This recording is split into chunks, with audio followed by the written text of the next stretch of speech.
there. So, hope you're doing well. You might have seen my stories on the Instagram that I was attending a webinar by Sarah Johnston regarding like for the resumes, how to build your resumes in 2022, what all is going trendies and what can make your resume to be the most appropriate in 2022, and there are many other things too.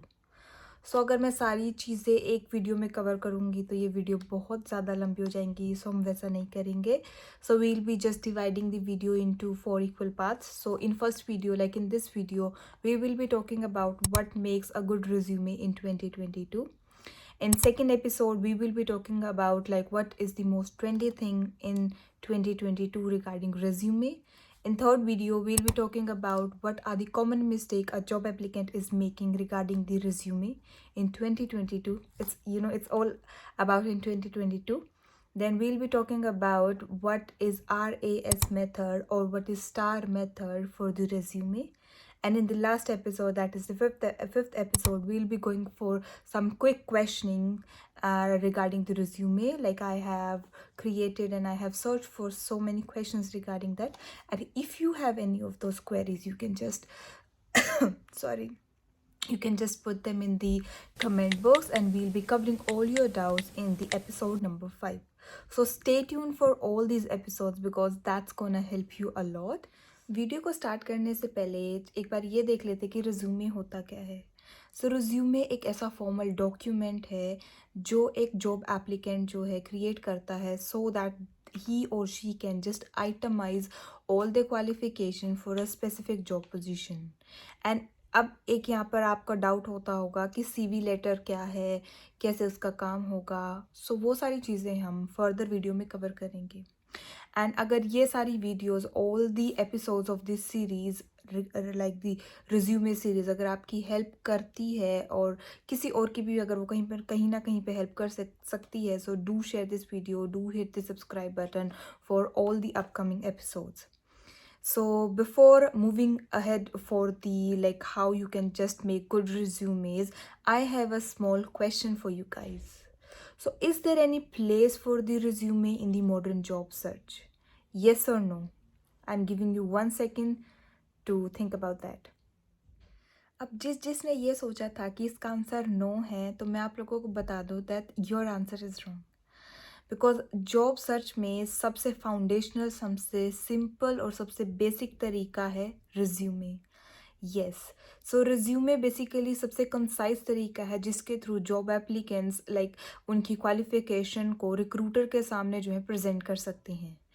And recruiter जो होता है when they are hiring any candidate for any specific position, resume के through ही वो लोग like they only spend 8 और maybe 6 to 8 seconds on a specific resume. वहाँ से वो लोग ये देखते हैं कि क्या ये कैंडिडेट सूटेबल होगा for a specific job position और नॉट. एंड अगर उनको नहीं लगता है उन 6 to 8 seconds के अंदर, सो वो आपकी फ़ाइल को वहीं पर क्लोज या वहीं पर वो रिजेक्ट कर देते हैं. पर अगर उनको कहीं ना कहीं आपकी रिज्यूमे से उनका कहीं ना कहीं इंटरेस्ट उनको लगता है, they find your resume interesting, so वो आपके बारे में और जानने की कोशिश करते हैं. सो आपका जो फ्यूचर है रिगार्डिंग दैट जॉब पोजीशन वो डिपेंड करता है उन 6 से 8 सेकंड के अंदर. सो इस वीडियो में हम वही सारी बातों को कवर करने वाले हैं कि कैसे आप लोग जो है मतलब रिक्रूटर के लाइक उन 6 से 8 सेकंड्स को जो है अपनी तरफ अट्रैक्ट कर सकते हैं. बट ऑल्सो यहाँ पर मैं आप लोगों को एक एग्जांपल देना चाहूँगी. सपोजिंगली आप लोग अमेज़ोन की कोई भी जॉब पोजीशन के लिए जब आप अप्लाई करते हैं, जब अमेज़ोन एक कोई भी जॉब पोजीशन निकालता है तो उसके पास नियर बाय 100 से ज़्यादा ही एप्लीकेशन आती होंगी. एग्रीड और नॉट एग्रीड? सो जब उसके पास 100 से ज़्यादा एप्लीकेशन आती होंगी, सो वो ऐसा नहीं होगा कि वो जाके बैठ जाएगा और अपना पढ़ना स्टार्ट करेगा इन डिटेल 10-10 मिनट लगाएगा. उसके पास इतना टाइम नहीं है. सो वो बेसिकली क्या करेगा, जस्ट वहाँ पे क्विक स्कैनिंग करेगा. जहाँ पर उसको लगेगा कि ये कैंडिडेट मेरी इस स्पेसिफिक जॉब पोजीशन के लिए सूटेबल होगा, वहीं पर वो खुद को रोकेगा और उसकी प्रोफाइल को चेक करेगा एंड उसकी फाइल को एक्सेप्ट करके then he will just move forward. So what makes a good resume in 2022? So सबसे पहला पॉइंट है it says pinpoints. So pinpoint से मेरा यहाँ क्या मतलब है? पिन पॉइंट से मेरा यहाँ मतलब है कि जो पूछा है उतना ही बताना है, यहाँ का नहीं बताना, वहाँ का नहीं बताना। सो जो आपका रिज्यूमे होता है उसमें आप लोगों को you don't have to seek everything जो भी आपने अपनी लाइफ में किया है। 12th स्टैंडर्ड में कितने मार्क्स आए थे, 10th स्टैंडर्ड में क्या किया था, कॉलेज में इतने सेमेस्टर में इतना मार्क्स आया था, कोई नहीं पूछने वाला, क्योंकि उस चीज़ से उनको कोई मतलब नहीं है। पर किस चीज़ से मतलब है उनको? बेसिकली उनको चाहिए, मतलब जो उन्होंने जॉब डिस्क्रिप्शंस प्रोवाइड करी हैं, जो रिक्रूटर है वो रिज्यूमे के थ्रू ये जानना चाहता है कि आप कौन हो। जो जॉब डिस्क्रिप्शन है, क्या आप उनकी जॉब डिस्क्रिप्शंस को फुलफिल करने वाले हो या नहीं। रिज्यूमे में सिर्फ आपको वो चीज़ स्पेसिफाई करनी है, और वो आप कैसे कर सकते हैं? See till the end of the video. दूसरे पॉइंट के बारे में अगर हम बात करते हैं तो आपका रिज्यूमे जो है, like it should be consumable by the reader. अब कंज्यूमेबल बाय द रीडर का मतलब मेरा क्या है? आपका रिज्यूमे इस फॉर्मेट में इस तरीके से बना होना चाहिए कि अगर वो लैपटॉप पे पढ़ रहा है, अगर वो कंप्यूटर पे पढ़ रहा है, अगर वो अपने फ़ोन में पढ़ रहा है, तो वो उसको ईजिली रीड कर सके। उस तरीके से वो बनाया जाना चाहिए। अगर आप लोगों को पता है ऑलमोस्ट सारी प्रोफाइल्स वगैरह जो होती हैं, बहुत लेस लाइक बंदे होंगे जो अपनी लाइक प्रोफाइल्स को विजिट करते होंगे थ्रू देयर लैपटॉप्स, जो बिल्कुल प्रोफेशनल होंगे। बट अगर आप एक नॉर्मल कंपनी में काम कर रहे हैं, यू आर अ रिक्रूटर, तो you will be trying to use your phone. So आपका मोटिव ये होना चाहिए कि your resume should be easily consumable, easily readable by the recruiter. Third point is study good resume. अब इससे मेरा ये मतलब है कि आप लोगों को जब आप अपने रिज्यूमे को प्रिपेयर कर रहे हो तो you have to go through many good resumes. अब गुड रिज्यूमेज आप कहाँ से मिल सकते हैं? सबसे एक अच्छी बुक जो रिज्यूमे पे बनी है, that is modernise your resume. So आप उस बुक को रेफर कर सकते हैं। You can just buy that book and you can just go through that book. वहाँ पर बहुत अच्छे सैम्पल्स हैं। पर जब कभी भी आप अपने रिज्यूमे को बना रहे हैं, आप लोगों को इस चीज़ को मेक श्योर करना है कि आप कभी भी गूगल पे जाके ये मत सर्च करना सिंपल और maybe the sample resume for such and such job description, और वहाँ से you just cut copy paste. No, आपको कभी भी ये चीज़ नहीं करनी है। So you can just follow. आप सिर्फ देखो कि कैसे उन लोगों ने अपने रिज्यूमे को अट्रैक्टिव बनाया है, इंटरेस्टिंग बनाया है। Just take the points out of from there. खुद से रिज्यूमे बनाना है, पर कभी भी कॉपी पेस्ट मत करना। ये उन लोगों को बहुत जल्दी पता चल जाता है कि इसकी जो प्रोफाइल है वो बहुत कॉपी कट वाला चल रहा है। So don't do that. Next point is try to pull out 2 to 3 job descriptions. सो यहाँ इस चीज़ से मेरा ये मतलब है कि जो कोई भी आपकी जॉब डिस्क्रिप्शन है, अगर आप अमेज़ोन में सपोजिंगली आप सेल्स मैनेजर की पोस्ट के लिए अप्लाई करने लगे हो, तो जो उनकी जॉब डिस्क्रिप्शन उन्होंने प्रोवाइड करी है, सो वहाँ से आप लोगों को कुछ कीवर्ड्स निकालने हैं, उनको अलाइन करना है।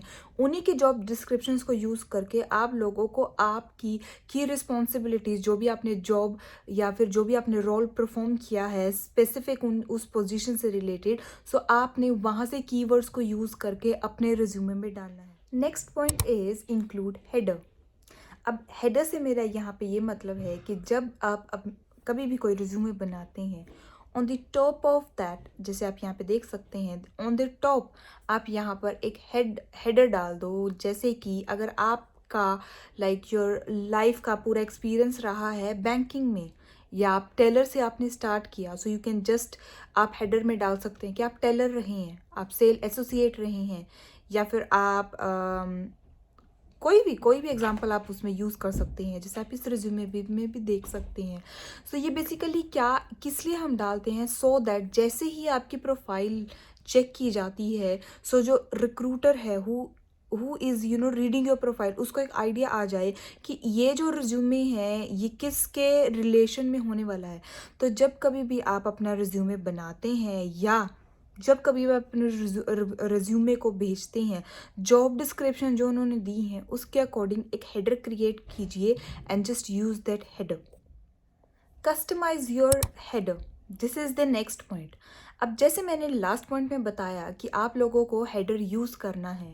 Now why it is important to customise your header every time जब भी आप रिज्यूमे को शेयर कर रहे हैं।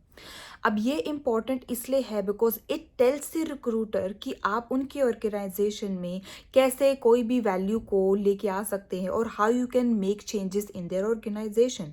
अगर आप एक सेल एसोसिएट हैं और आपके रिज्यूमे में हेडर में सेल एसोसिएट लिखा है एंड अगर आप कोई भी जॉब पोजीशन के लिए अप्लाई कर रहे हैं जिसमें they are looking for some similar to this sales associate, so ये उनकी लाइक इंटरेस्टिंग उनको आपकी प्रोफाइल लगेगी और वो आपकी प्रोफाइल को और ज़्यादा गौर से देखेंगे।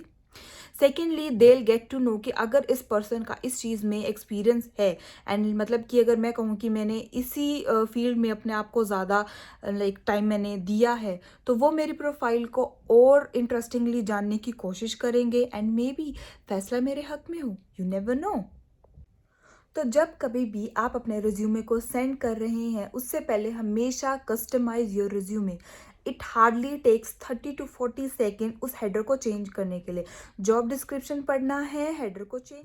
Next point is try to put summary. अब आपने अपने हेडर को कस्टमाइज कर लिया है, सो अब आपको क्या करना है, उस हेडर के नीचे you have to try to put a summary as per the job description।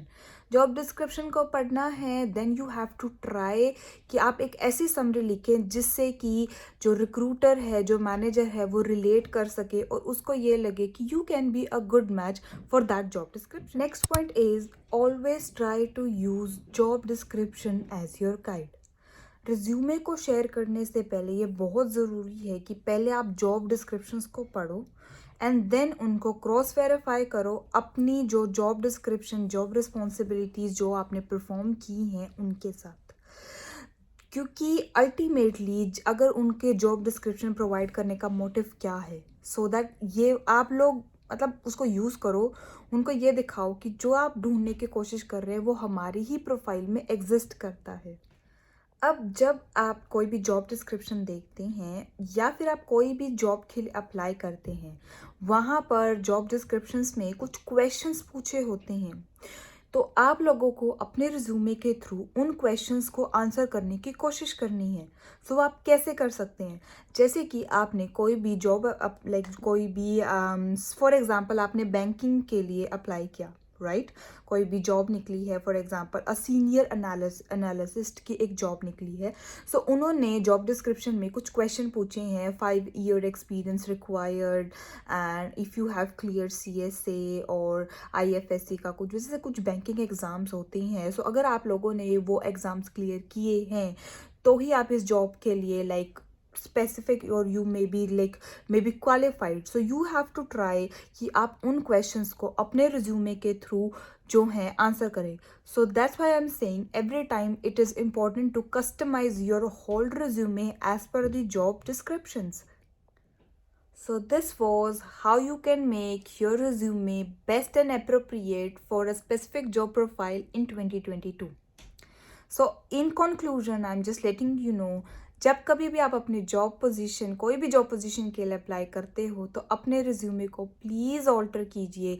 Hardly 5 minutes लेंगे और अगर वो 5 मिनट्स आप फुली अटेंशन के साथ आप लगाओगे तो वो आपको बहुत अच्छा रिजल्ट देंगे।